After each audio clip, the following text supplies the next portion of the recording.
Olá, né? Sou o professor Rodrigo Rodrigues. Na aula de hoje, nós vamos falar sobre cinemática e conceitos introdutórios à mecânica. Para dar início, falar um pouco sobre uma breve introdução da cinemática, né? Onde nós temos que a cinemática é um dos ramos da mecânica, que é a área da física que estuda os movimentos, né? Onde a mecânica, por sua vez, tem como áreas principais a cinemática, a dinâmica, vou colocar aqui do ladinho, que não vai ser trabalhada agora, e a estática, né, que nós vamos ver mais para frente no decorrer das aulas, né? A cinemática, ela concentra-se principalmente no estudo dos movimentos sem levar em conta a causa do movimento, ou seja, ela volta-se exclusivamente para estudar o movimento em si, não o que gerou determinado movimento, né? Seja, por exemplo, a trajetória de pequenas partículas ou até mesmo órbitas planetárias, né? Temos também que todo movimento macroscópico, de acordo com a cinemática, pode ser descrito a partir de equações de movimento, né? Então é um ponto a ser colocado também, né? Vou colocar aqui, ó, né? Todo movimento pode ser descrito através de equações de movimento. Equações essas que nós vamos ver muito no decorrer das nossas aulas. Equações de movimento.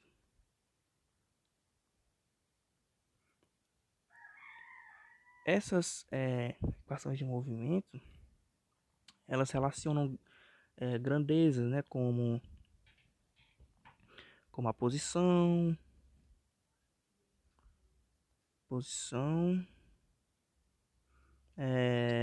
velocidade. Vou dar um pouco mais a tela, aqui, diminuir, quer dizer, e aceleração, né? Todos esses parâmetros, claro, em relação ao tempo, né? Todos eles, né? Durante aceleração, né? De acordo com a passagem do tempo. Aqui, de acordo com a passagem do tempo. De acordo com a passagem do tempo.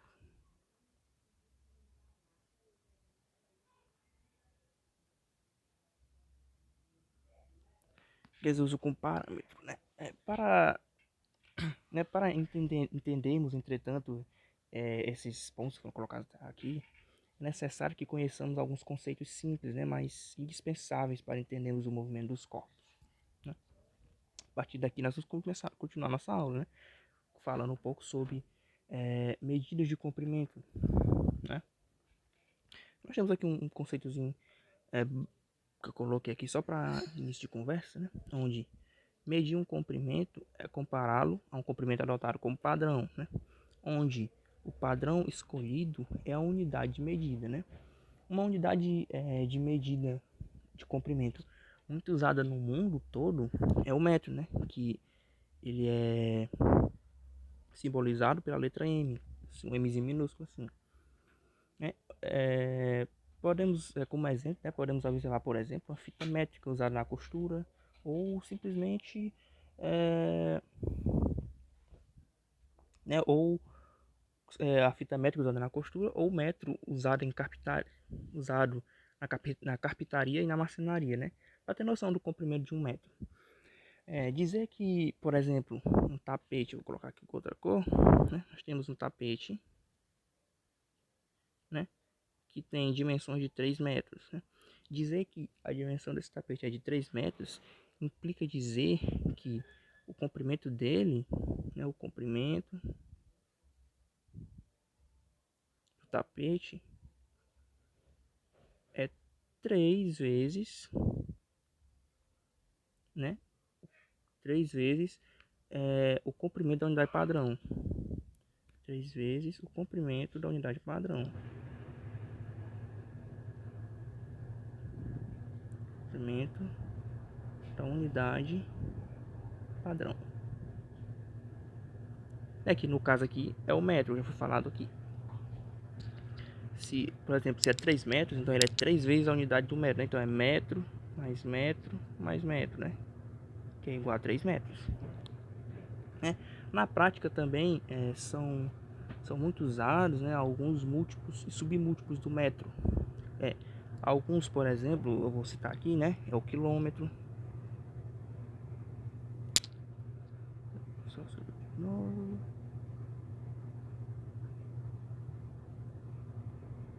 Né, que pode ser designado como 1 km ou simplesmente 1000 metros, né, colocando toda a notação padrão.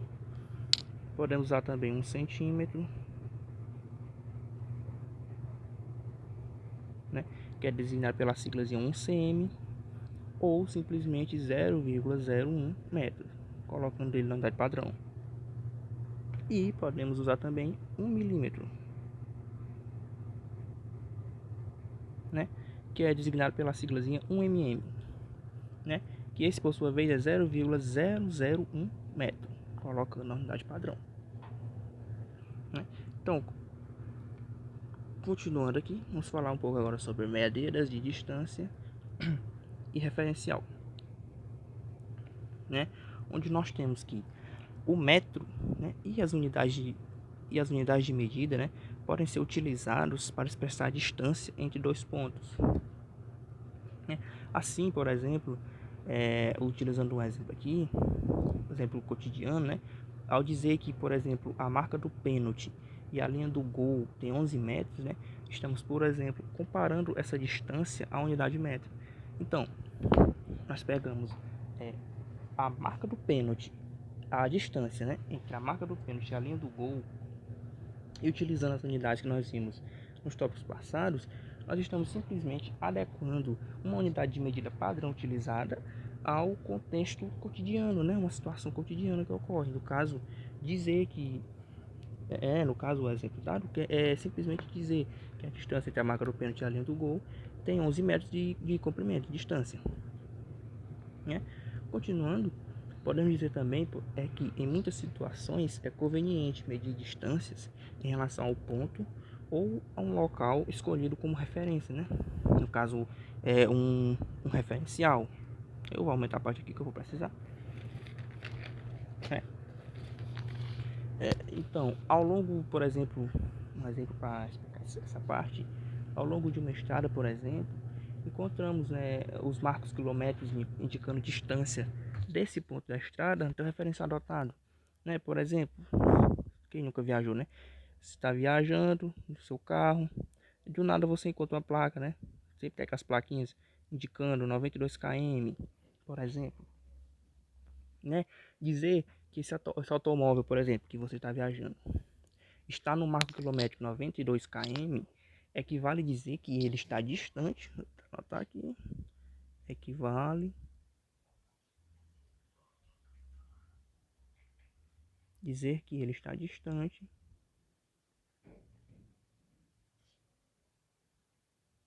92 quilômetros, né, do referencial do ponto utilizado como referencial,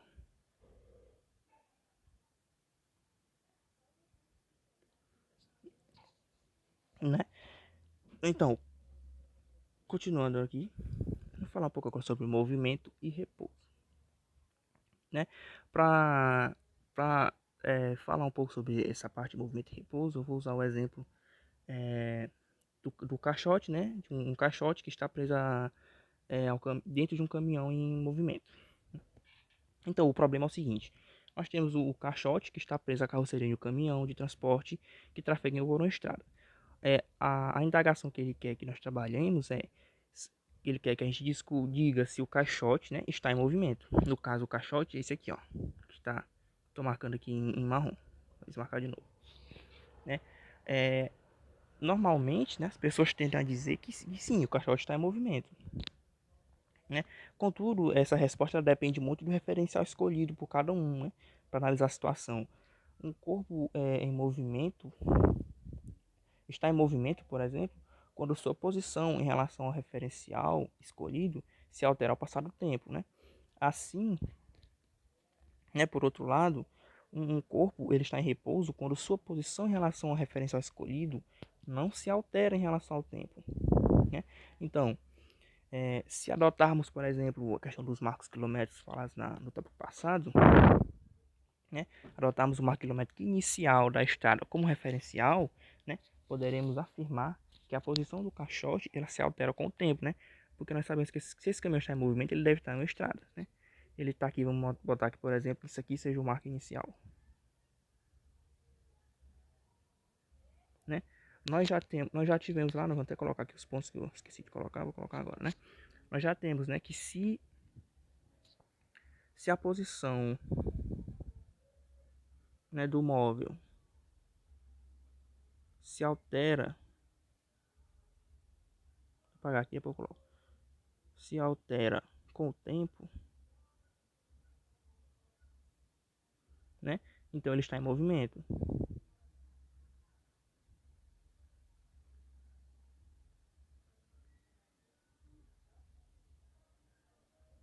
Dizemos que ele está em movimento, né? Mas então, aí nós colocamos outro ponto. Se a posição do móvel não se altera com o tempo,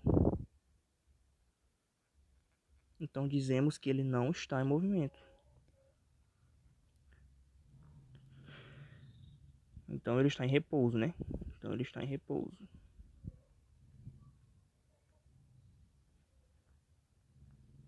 né?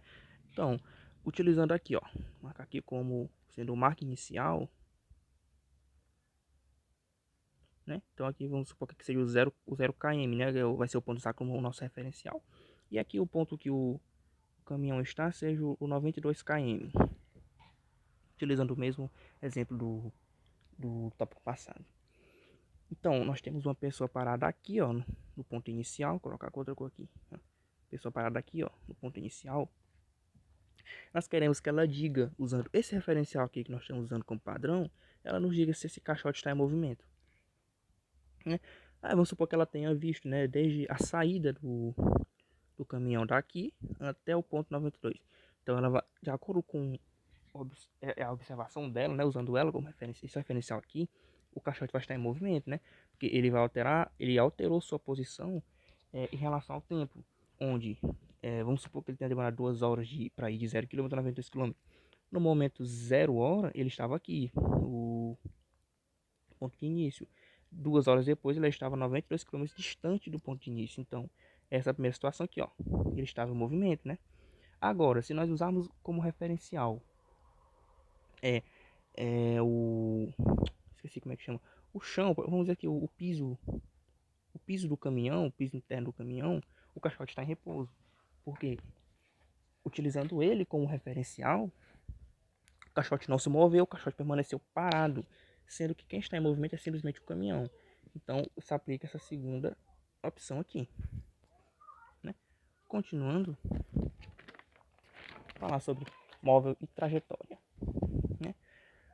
Para um exemplo para desenvolver esse ponto é uma bolinha, né, que está abandonada a partir da beirada de uma mesa. Na ausência de vento, ela cai verticalmente, né? Então, o que nós temos aqui é o seguinte: nós temos uma bolinha parada aqui, ó, né? Ela é abandonada aqui, né? Deduzimos, né, por exemplo, que ela vai deslizar nessa direção. Quando ela chegar nessa posição, como ela está na ausência da resistência do ar, ela vai cair verticalmente, né, sendo puxada pela força da gravidade, porque ela se desprendeu da mesa, ela não faz mais, ela saiu aqui, ó. Ela não está mais em cima da mesa. Então, como ela não teve nenhuma força, ela simplesmente foi abandonada daqui, ela vai cair sendo puxada pela gravidade até chegar nesse ponto, que é o chão, né? O, né? Mas se em vez de ela simplesmente for abandonada, ela for lançada, né, de modo a rolar sobre a mesa, ela não vai cair verticalmente, né? Mas ela descreveria uma trajetória curva a partir da borda. Essa parte aqui, ó, vou desenhar na outra mesa aqui. Ela tá aqui, ó. Ao invés dela simplesmente sair rolando e quando chegar aqui ela cair, sendo puxada pela gravidade, o que vai ocorrer é que ela vai ser impulsionada daqui, ó, por uma força F, vou chamar de F a força, não é desconhecida, é simplesmente uma força. Ela vai ser impulsionada aqui. Quando ela chegar aqui, ela não vai mais cair para cá. Por quê? Porque ela vai ter, além da gravidade puxando ela para baixo, ela vai ter uma força aqui, ó, empurrando ela para frente.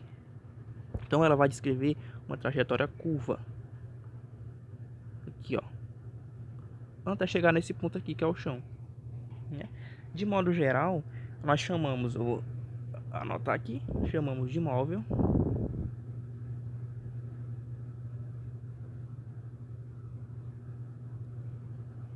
né, um corpo que esteja em movimento.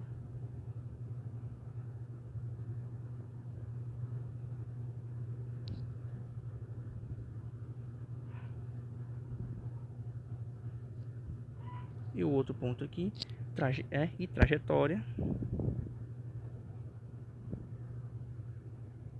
né?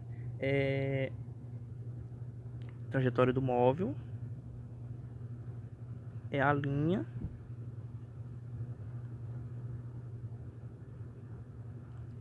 descrita, né, pelas sucessivas posições desse móvel ao longo do tempo. Pelas sucessivas posições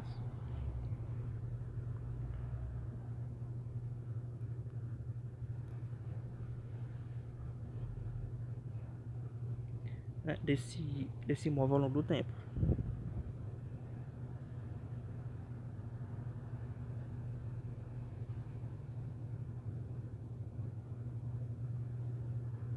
Então, né, o móvel é todo corpo que esteja em movimento, né? No caso a bolinha é um móvel porque ela está em movimento, mesmo que da primeira situação aqui, ó, ela foi solta do repouso, na segunda ela foi impulsionada por uma força. E a trajetória do móvel, né, que são os pontos que foram falados aqui nesse tópico, é essa linha aqui, ó, que nós descrevemos, né, pelas sucessivas posições do móvel ao longo do tempo, né? No caso isso aqui, ó, vou marcar com outra cor aqui, ó. Essa aqui é a trajetória do móvel, ó. É todo o caminho que ele percorreu, ó. Aqui. Toda a trajetória dele aqui, ó. E com esse ponto nós finalizamos essa aula e vamos continuar com essa unidade cinemática nas próximas aulas.